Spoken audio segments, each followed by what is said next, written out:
Welcome once again, folks, to the Hour of the Time. I'm your host, William Cooper, and tonight we continue on our series of the origins, the history, the dogma, and the identity of Mystery Babylon, the secret organization that has infiltrated every level of our society, military, and government, and are bringing about a totalitarian world socialist government that they call the New World Order. Tonight, Part 4. The Hour of the Time, ladies and gentlemen, is brought to you tonight by the Pilot Connection. That's the Pilot Connection. How would you feel if I were to tell you that income tax is voluntary, and if you know how to untax yourself, you would never have to file another income tax return, pay income tax, or keep the records associated with those who are termed taxpayers? Now, if you're like me, you'd be very curious. And like me, you would want to look into that, as I did, and I became a member of the Pilot Connection. And I no longer have to do those things, folks, and I can tell you that it works. I completely inspected all of their records. I talked to their people, and I can tell you unequivocally that there is no law that specifically and unequivocally requires anyone to pay taxes. And if you do it right, you will never have to pay them again. Now, if you would like to find out how you can be one of us who are designated legally as non-taxpayers, write to the Pilot Connection. That's the Pilot Connection. 6333 Pacific Avenue, Suite 334, Stockton, California, 95207. That's 6333 Pacific Avenue, Suite 334, Stockton, California, 95207. Or you can call them at area code 209-957-5493. That's 209-957-5493. Tell them William Cooper sent you. Well, folks, we left off with a great revelation for those of you who were listening last night. For those of you who weren't, you need to order the tapes, beginning with the tape of February the 11th, Thursday night, February the 11th, which was, the name of that tape is The Dawn of Man. And this series actually starts on Friday night, February the 12th. But you need the tape, The Dawn of Man. Order all the tapes in this series, because if you really want to know what's going on, how it has been kept alive for thousands of years, and what the ultimate goal is, their origins, their history, their dogma, and their absolute identity, then you need this whole series.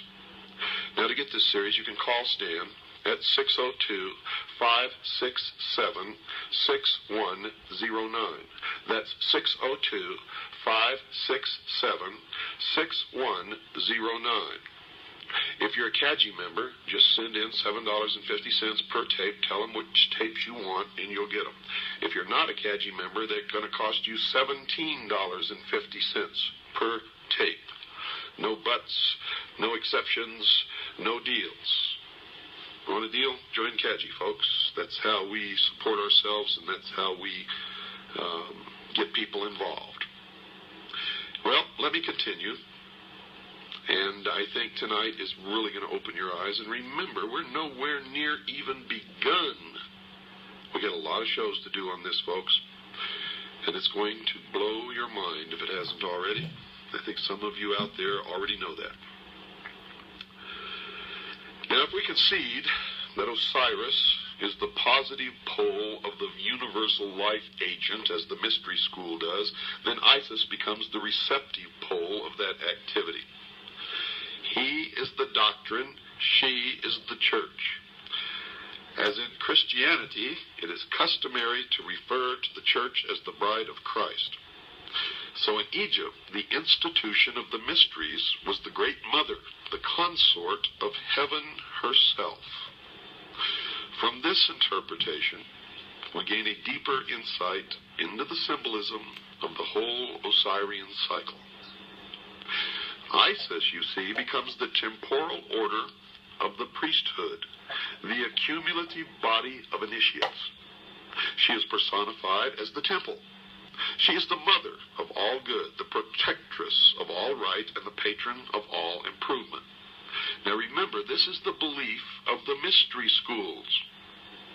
I'm not telling you what I believe. What you're learning on this program is what the mystery religion really is. Its origin, its history, its dogma, and its identity. So don't get confused here. Don't get confused. According to the mystery schools, she ensures nobility, inspires virtue, and awakens the nobler passions of the soul. As Diana of Ephesus, she is the multimamia who feeds all creatures from herself. And many of you may have seen illustrations in books or little statues or portraits or pictures on somebody's wall of Isis in the role of the multimamia, where she has many breasts all over her torso and on her legs and arms, all over her body. Well, that's what this represents. As Diana of Ephesus, she is the multimamia who feeds all creatures from herself. Like the moon, she shines only with the light of her sovereign sun, spelled S-U-N, even as the temple can only be illumined by its indwelling truth. So Isis is the moon, Osiris is the sun. And remember what this means, folks. He is the doctrine, she is the church. You see, the Osirian legend, the Osirian cycle, was never about real people. It was never about gods or goddesses. But it is the method by which the real object of worship and the real mystery of the mystery religion of Babylon has been concealed. And it is only one of the ways, as you will see. Typhon, according to the mystery schools, is the embodiment of every perversity.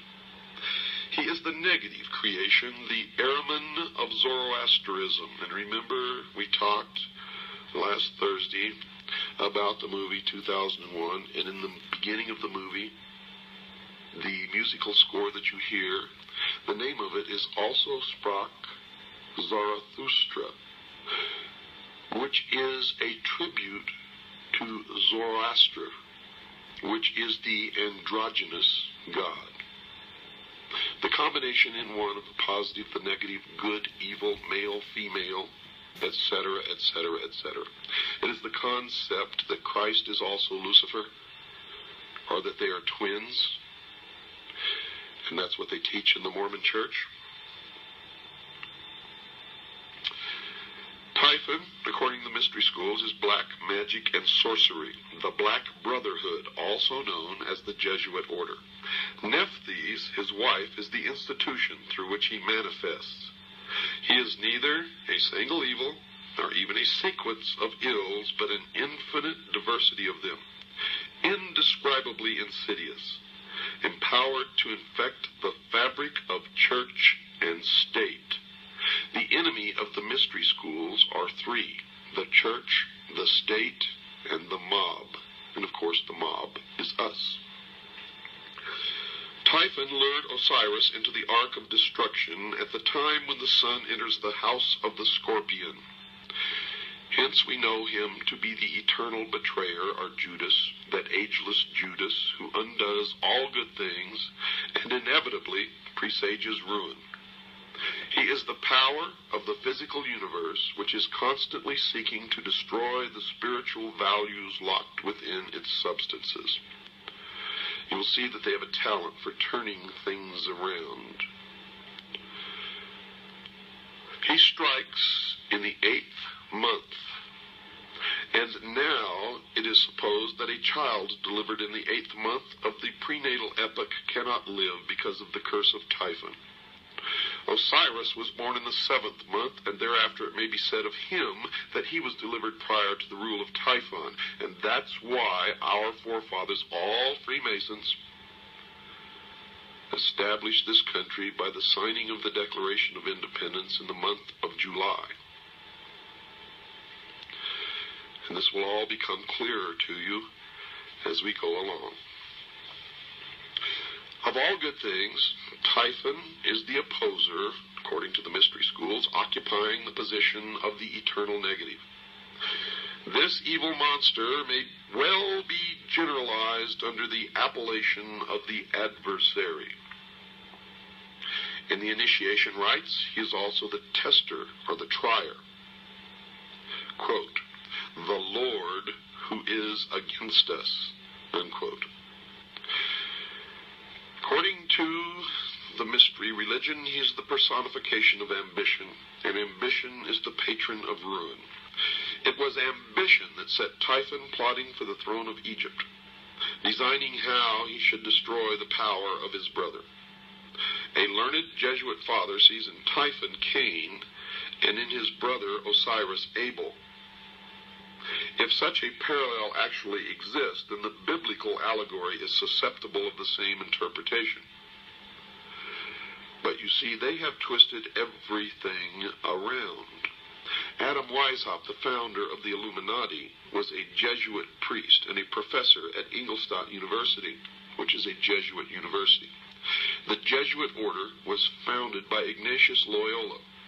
He was the head of the Ilumbrados in Spain, which is the order of Illuminati long before Adam Weishaupt even came along.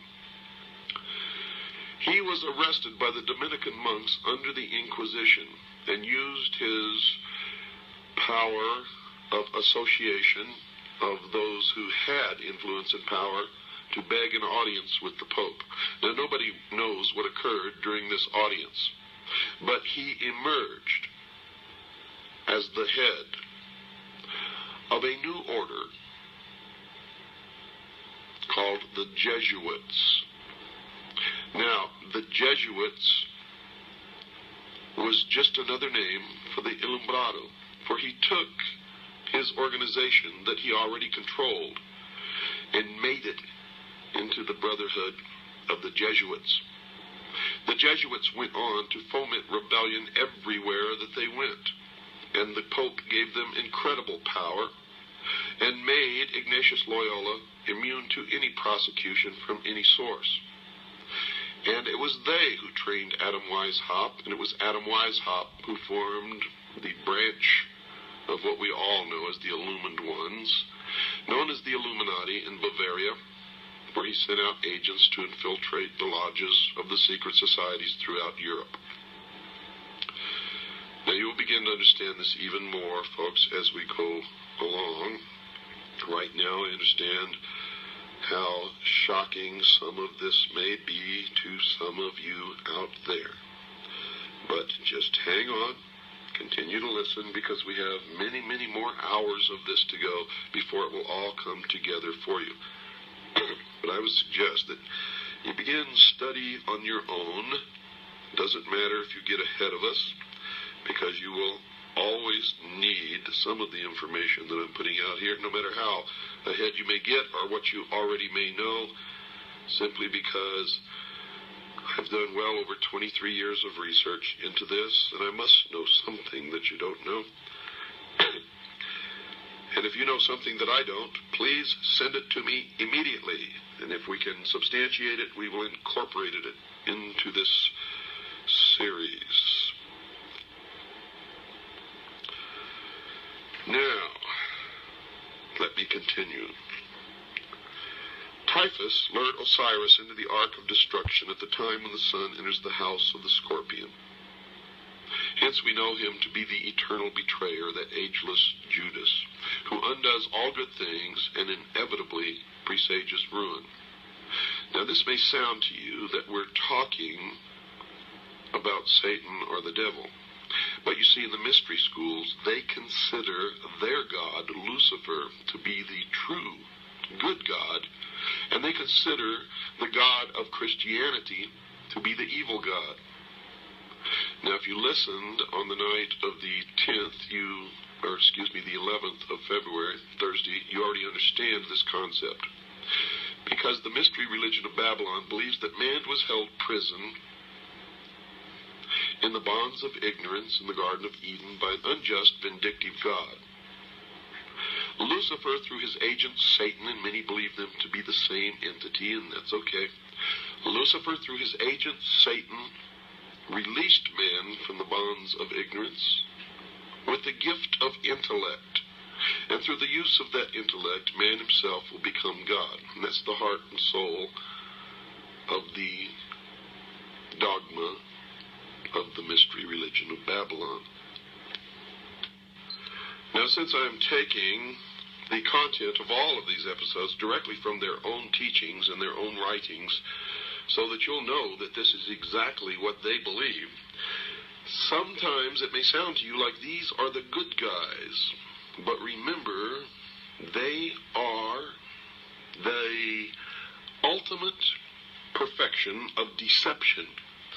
And they have intentionally made it this way so that they can get people to join them and stay with them until they're so deeply involved and committed that it's too late.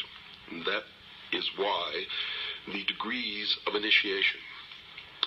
So stick it out and you'll find out that these guys are the greatest liars, deceivers, manipulators, and scum that exist upon the face of the earth.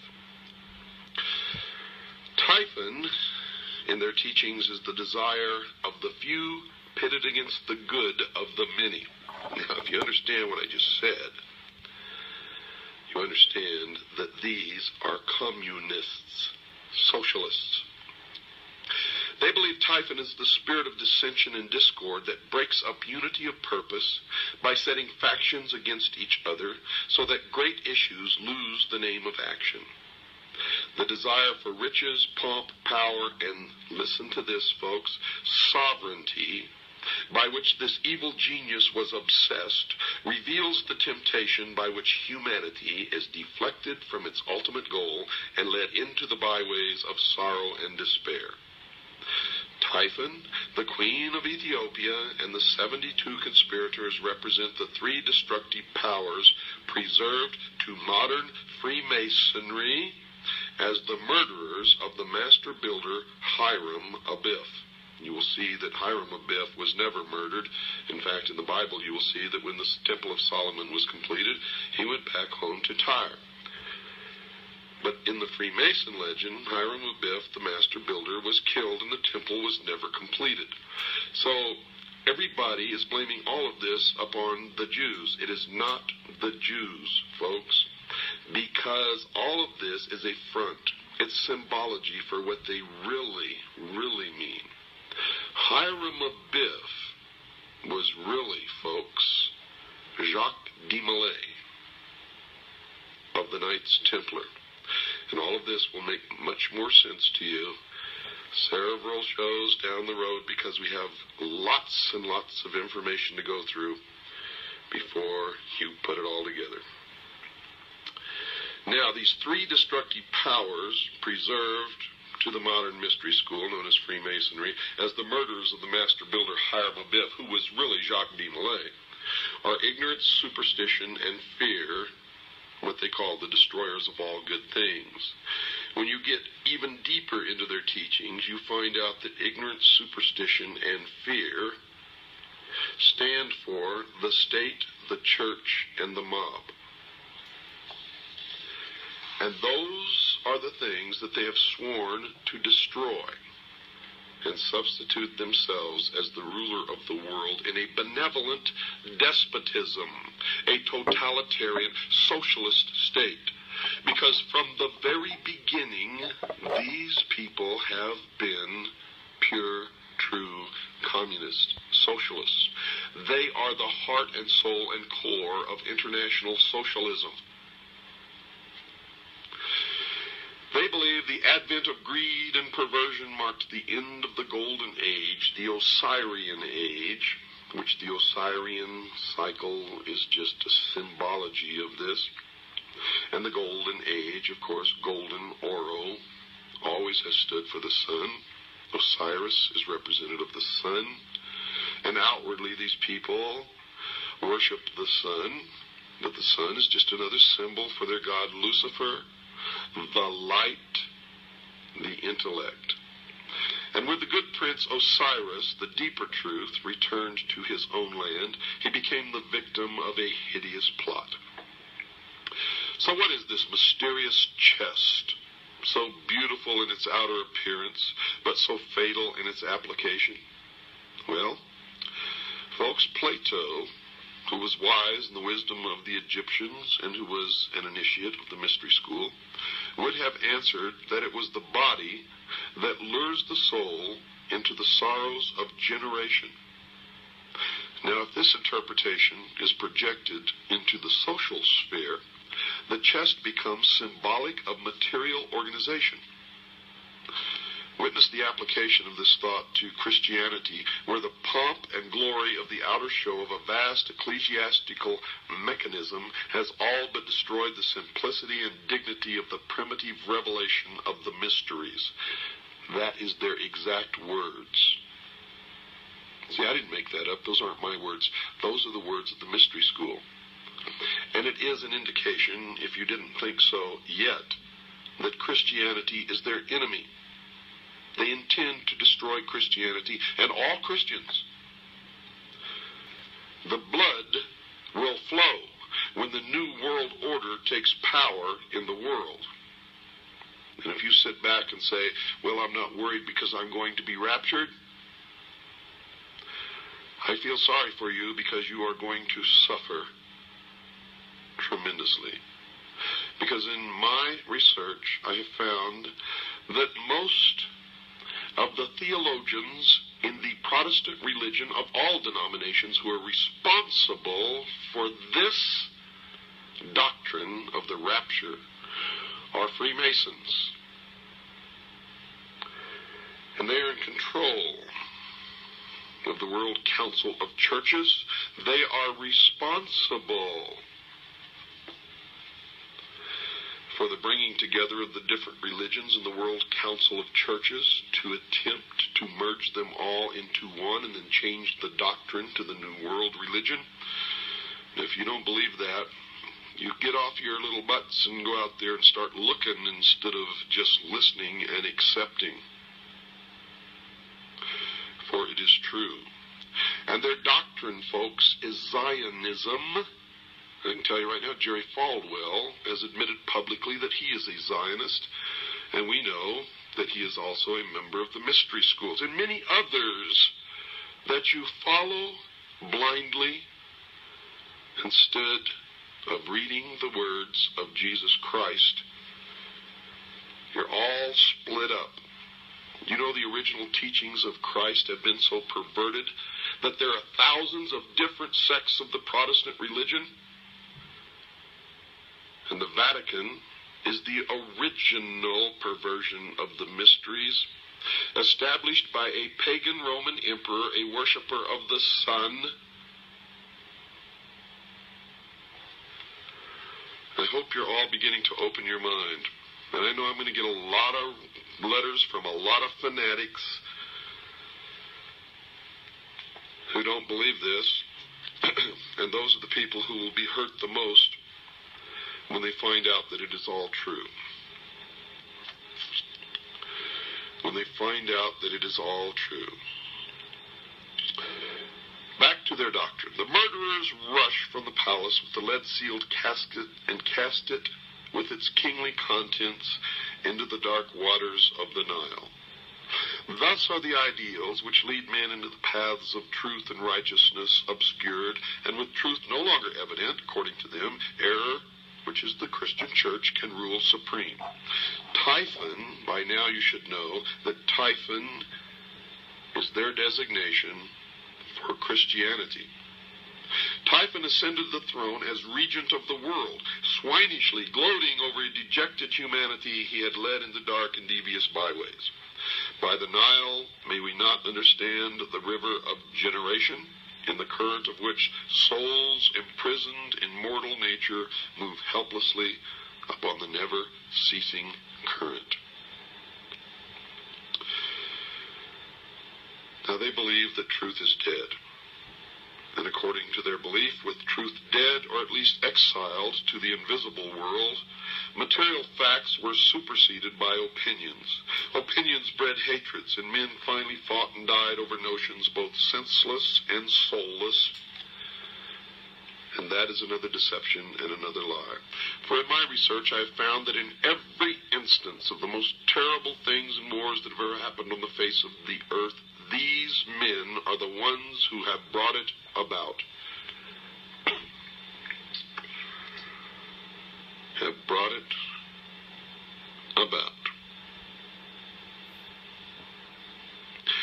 Greed became the dominating impulse, they say, gain the all-absorbing end, and ruthlessness the all-sufficient means.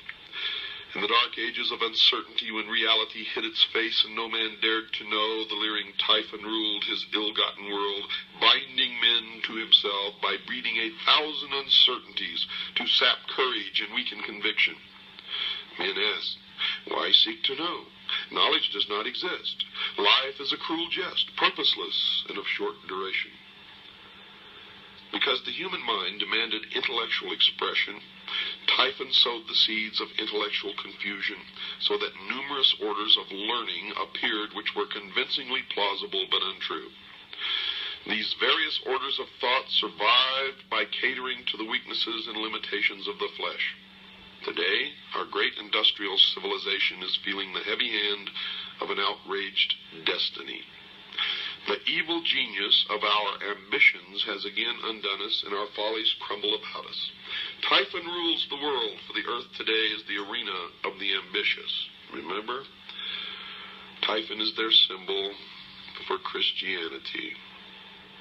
Don't go away, folks. I've got to take a short break. I'll be right back after this short pause. I want you to have a pencil and paper with you. I'm going to give you some information. I shall return. Well, that didn't take long, did it? Tonight's show, folks, is brought to you by the Pilot Connection. The Pilot Connection. Write down this address.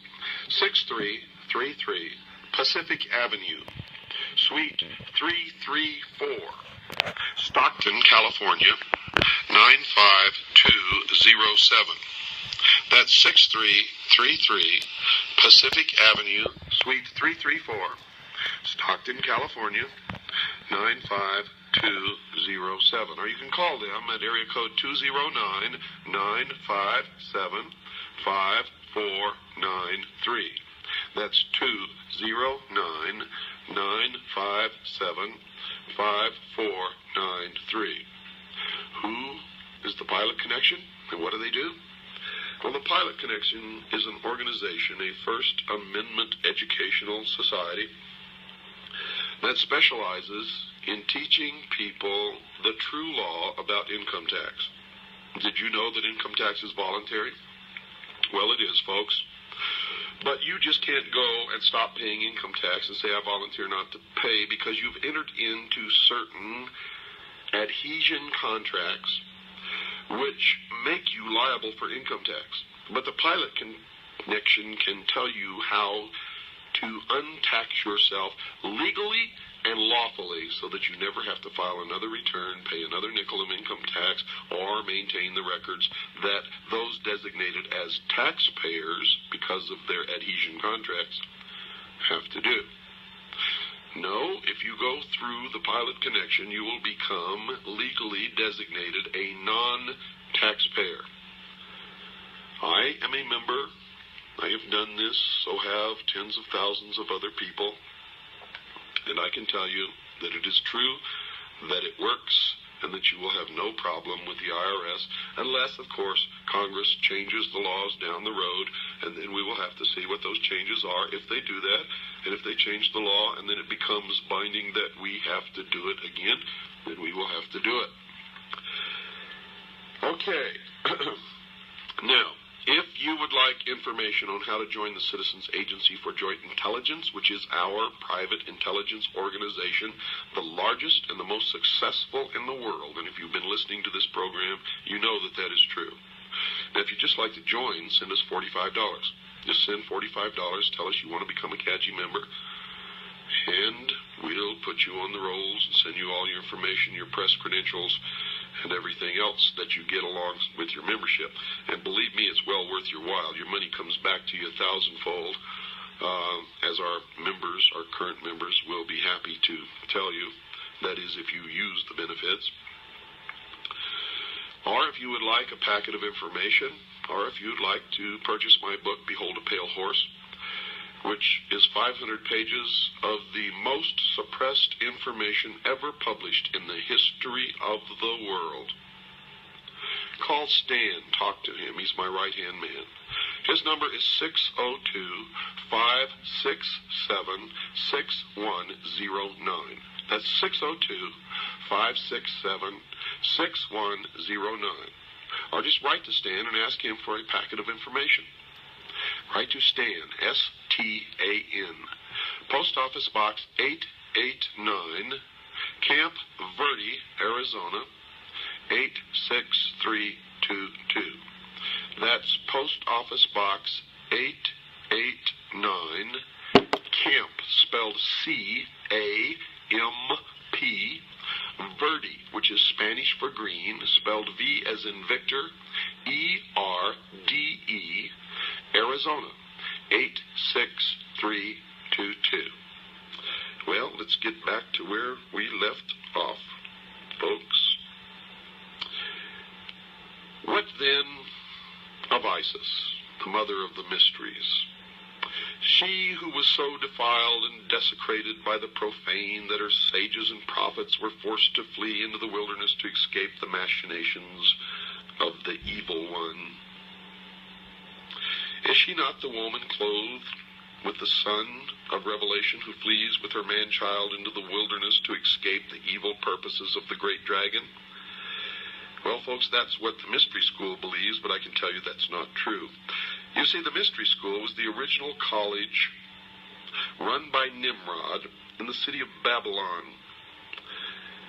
And the college was a college of priests who practiced the religion of the sun. The college, the adepts, the initiates, the priests were scattered all over the world when Seth, the son of Noah, came with an army and defeated Nimrod.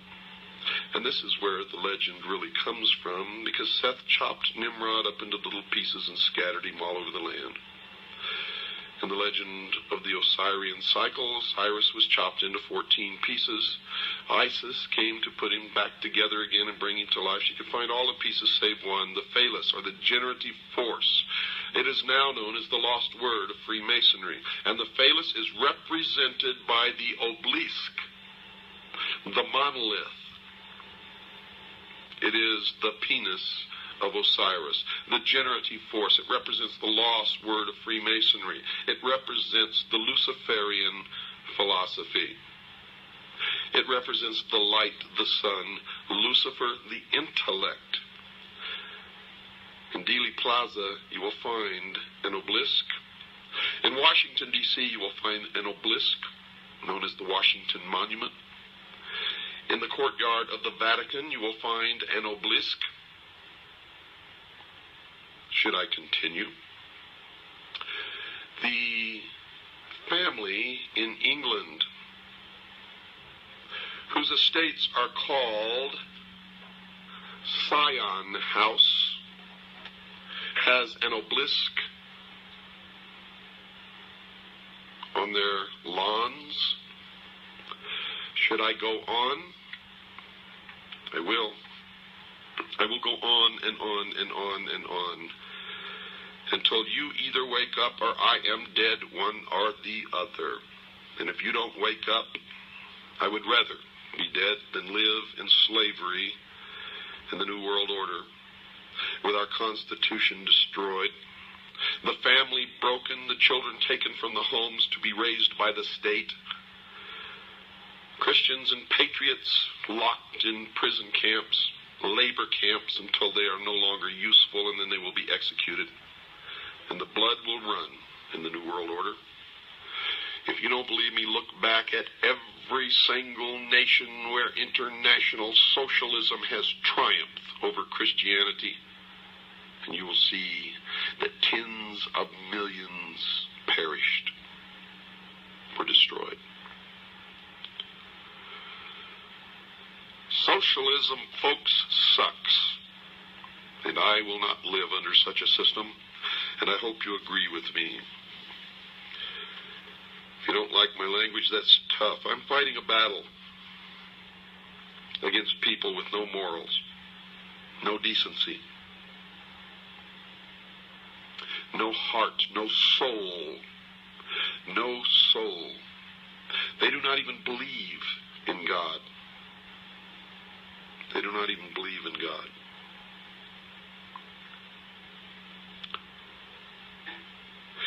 The glory of Egypt, according to these people, ceased with the death of Osiris.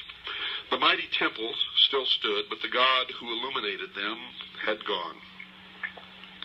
The priests bowed helplessly before the dead embers of their altars, and one by one the sanctuaries crumbled into ruin, and the custodians of these ancient truths hid themselves in obscure corners of the earth, lest they be hunted down and slain for the sin of dreaming and hoping for a better day.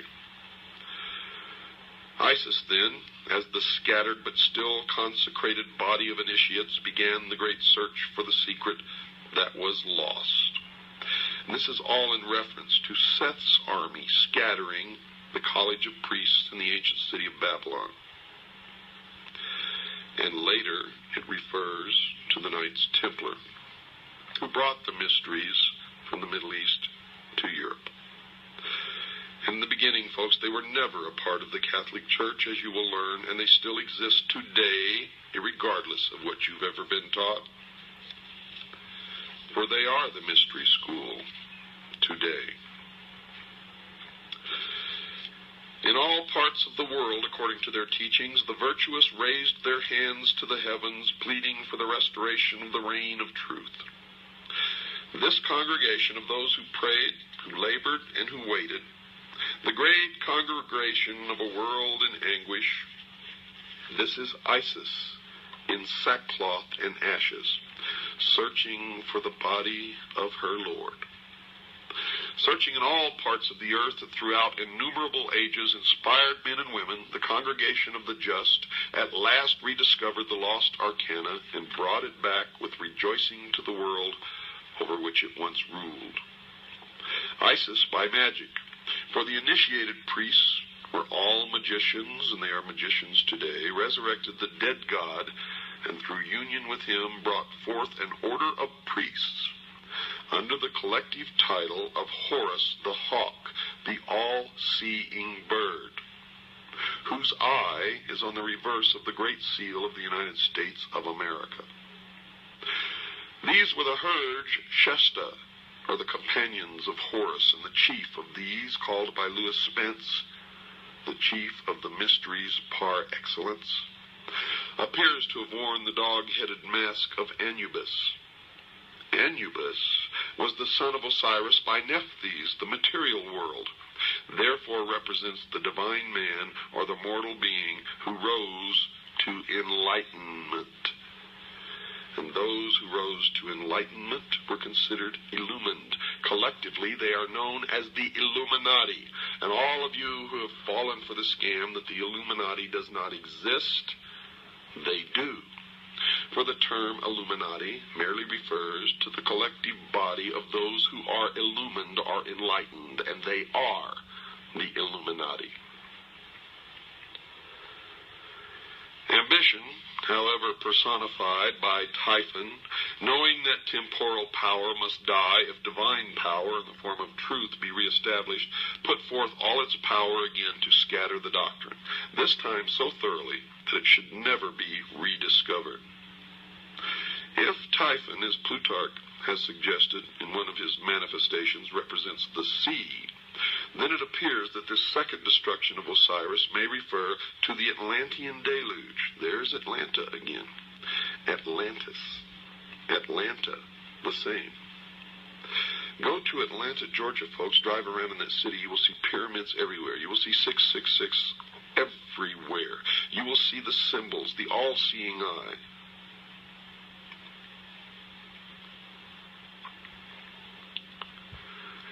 Osiris may refer to the Atlantean deluge, by which the doctrine was swallowed up or lost, and its fragments scattered among all of the existing civilizations of that time.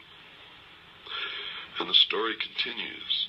The body of Osiris, the secret doctrine, is divided into 14 parts.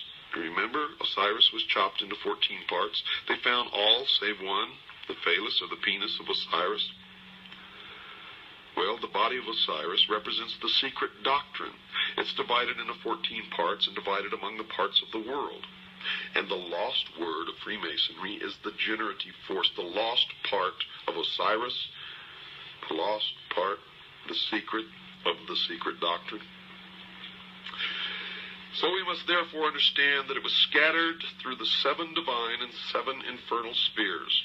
The locusts and tails of India are by different symbolism through the 7 worlds which are without and the 7 worlds which are within. The Kabbalah of the Jews.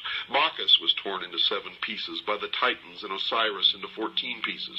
To use the words of Faber, quote, both these stories are in substance the same, for the second number is merely the reduplicate of the first.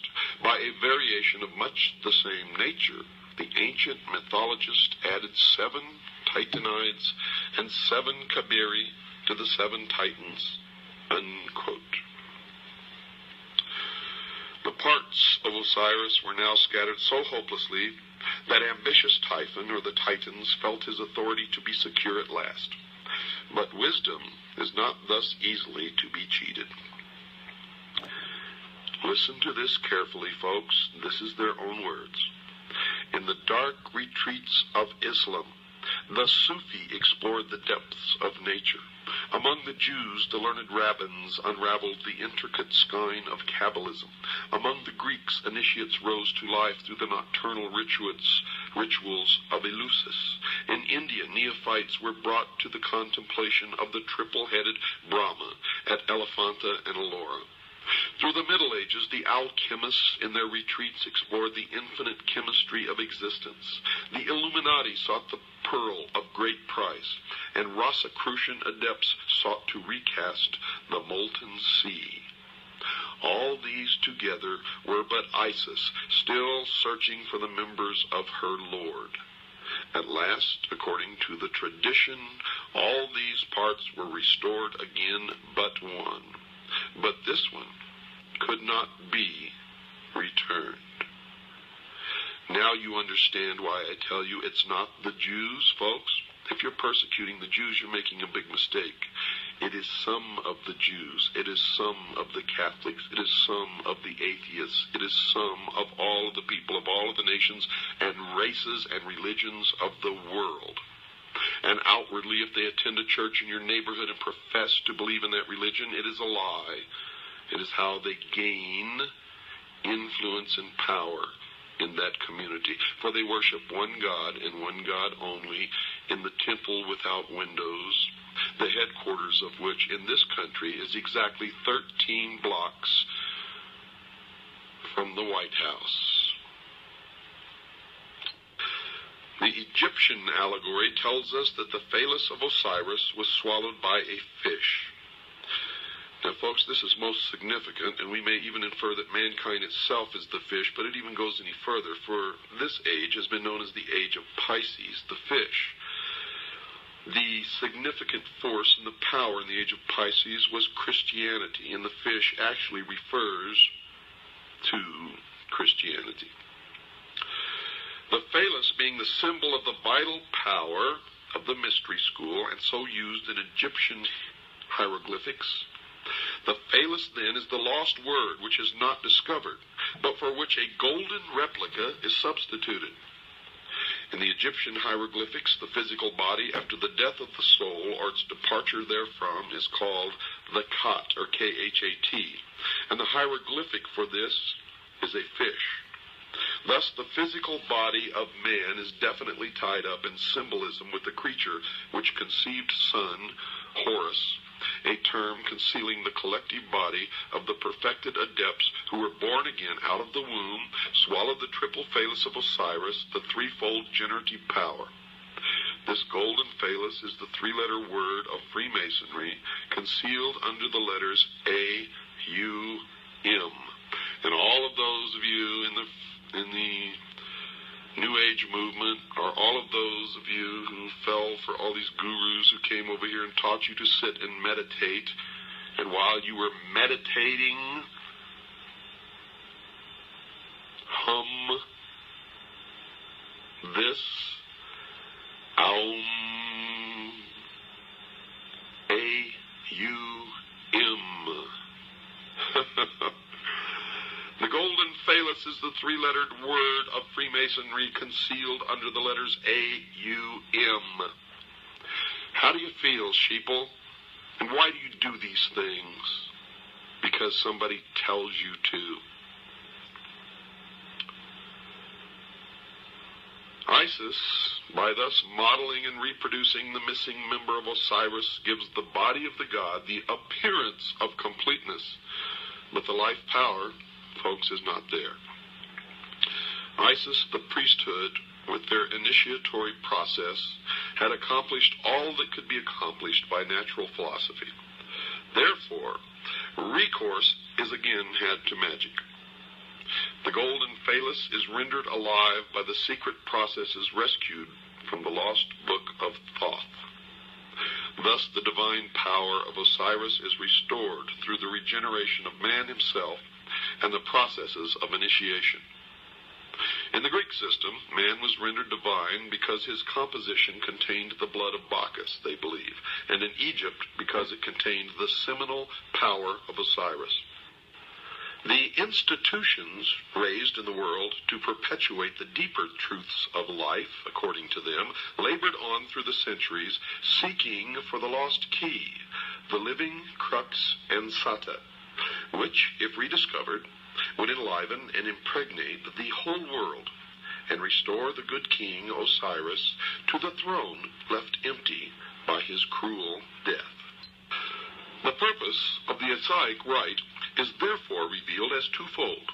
The first motive was the almost hopeless effort made by the bereaved Isis to restore her husband to life. She hovers above his corpse in the form of a bird, trying to restore his breath by the fluttering of her own wings. This ceremony is concealed in the book of the Respirations. The causing of Osiris to breathe again is the great abstract ideal.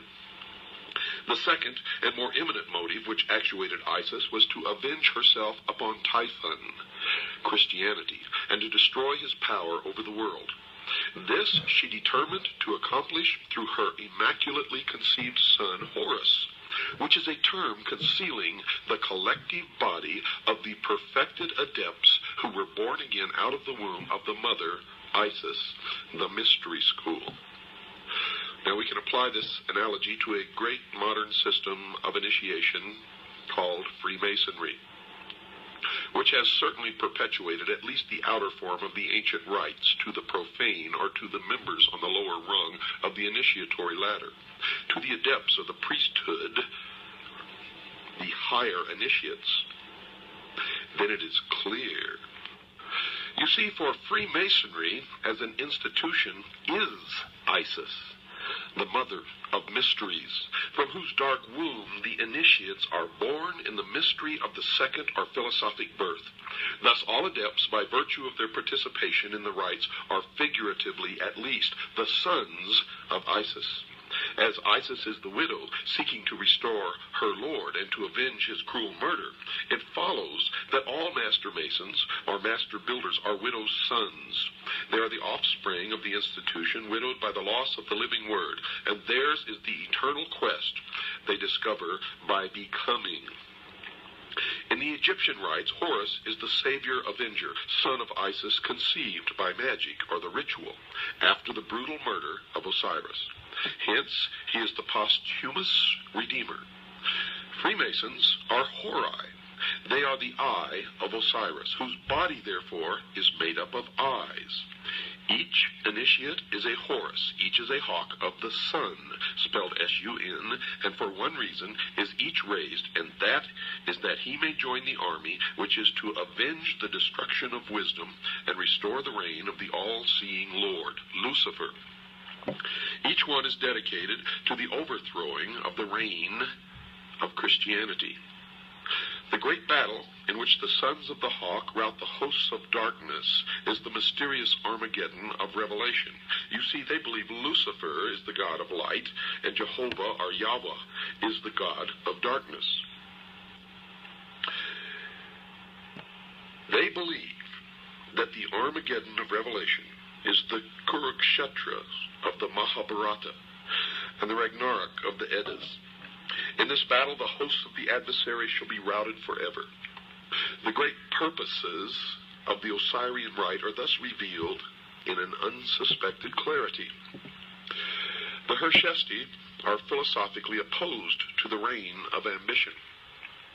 It is their duty to reestablish that golden age when wisdom personified as Osiris and not selfishness personified by Typhon shall dictate the whole course of human procedure. The day must ultimately come when the Horai, by virtue of their royal purpose, accomplish the consummation of the great work. The great work, folks, is the elevation of man to the illumined man, or 666, and the establishment of a one-world, totalitarian, socialist utopia on earth.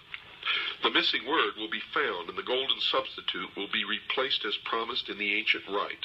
Osiris will rise in splendor from the dead and rule the world through those sages and philosophers in whom wisdom has become incarnate. It should be particularly noted that the Egyptians do not regard Osiris as wholly dead, but view him as continuing to live in the underworld, where he superintends the ceremony of the psychostasia. The underworld is not the sphere of the dead alone. It is the world of the mysteries. Lucifer is therefore God of the hidden fane, the temple which is beneath the earth, the house of the low ceiling, the crypts into which the initiates go in search of truth. He is the dweller who abides in the darkness of the innermost. His throne is not in the objective world, but in that subjective sphere which is the inner life of man. They believe that thus is it arcanely intimated that while truth may perish from society, it cannot die from the heart which preserves the sacred tradition through that natural inspiration by which all men are gradually moved to truth. In the meantime, the widow Isis, the mystery school, continues to produce out of herself the host of potential redeemers. Spiritual education continues from age to age in secret, and though temporarily obscured in this generation or in that, its onward process, they believe, is inevitable. Out of the hidden house, guarded by the silent God, must someday issue the glorious and illumined Horus. 666 is the number of that man, the very incarnation of his own father, Osiris, or Lucifer, the personification of the Lord of Abydos, the avenger of all, and the just God in whom there is no death. Folks, tonight's episode of The Hour of the Time has been brought to you by the Pilot Connection. Give them a call. They can help you. Their number is area code 209-957-5493. That's 209-957-5493. Or you can write to them at 6333 Pacific Avenue, Suite 334, Stockton, California, 95207. That's 6333 Pacific Avenue, Suite 334, Stockton, California, 95207. Good night, and God bless you all.